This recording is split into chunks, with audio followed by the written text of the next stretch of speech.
Ladies and gentlemen, welcome back to Let's Dev, where today we're continuing to work on our long-term open-ended survival RPG.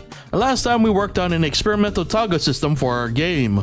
Using a DS list, the system would record and sort all nearby grabbable objects for the player. This is going to be used in connection with other systems in the future, and also have a few kinks to work out, so we'll be coming back to it later. Instead, today we'll be working on something else entirely, but equally as experimental. We'll be starting work on a hunting feature. This feature will include the ability to track potential targets, which we'll attempt to accomplish through even more experimentation. The key word today being experimentation, because we'll be using something new I've recently learned about to tie the whole feature together. So let's cross our fingers, hope for the best, and get to the coding.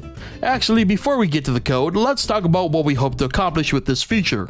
Now, full transparency, I'm basically trying to recreate the hunting system in Warframe. This means we'll start with a way to initiate the hunt, aka find some poo, and then following the target's footprints to a destination. However, we won't be bothering with animal calls, instead we'll do our own thing. So that's roughly what we're trying to accomplish for today. Now, I should mention that there are other hunting systems I would like to explore in the future that are inspired by other games, but let's take it one step at a time, shall we? So first we needed some sprites, namely we need a starting point, so poo it was, and some footprints. With those done and ready to go, we could finally get to the coding.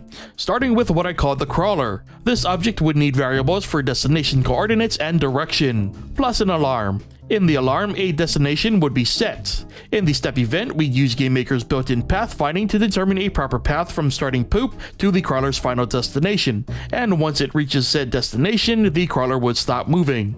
In the starting poop object, a personal DS list would be created on spawn, as well as a personal crawler. A quick test showed that everything was in fact working, so we were now ready to make some footprints. Back in the crawler, a timer was added. When the timer hits 0, it resets and the footprint data is recorded to its poop overlord. The data recorded being X and Y coordinates plus image angle. And it's here that we get to try something new. I'd always thought 2D arrays were GameMaker's limits, but I was apparently wrong. By having all of our footprint data stored as if a nested array, as a single DS list entry, it's possible to then extract that data using an accessor, and in this case, footprint sprites would be drawn for every DS list entry based on those array entries. Admittedly, my knowledge of arrays is limited, so I still have many questions, but this works and it's honestly gonna make DS lists very useful for us in the future.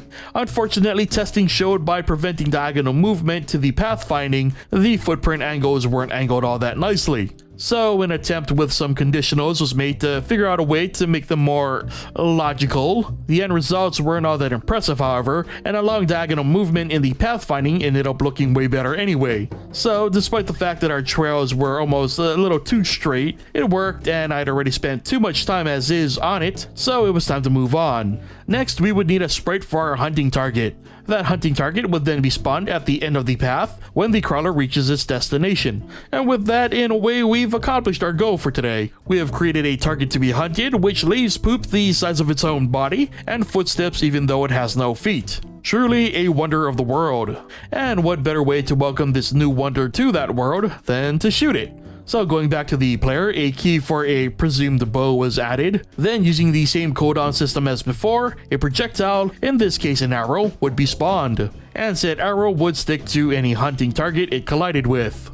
And there we had it, the barest of bones for a hunting feature. Now seriously, I didn't realize just how much time was spent making the trail work until it was far too late into the session. So while not a lot may have seemed to have been accomplished, a lot was definitely still learned. I've always questioned the actual usefulness of DS lists, and now I know a little bit more about their true power. I'm also curious about the optimization potential of this method and a few other back-end aspects. In other words, I am very excited for the potential of future projects with the knowledge gained this session. And if you're like me, hopefully this also helped you unlock some of your own potential. With that said, brings us to the end of today's episode of Let's Dev. So leave a like if you enjoyed the episode, subscribe and turn on notifications if you haven't already, and leave your thoughts on our progress in the comments. Thank you so much for watching, and I'll see you guys next time.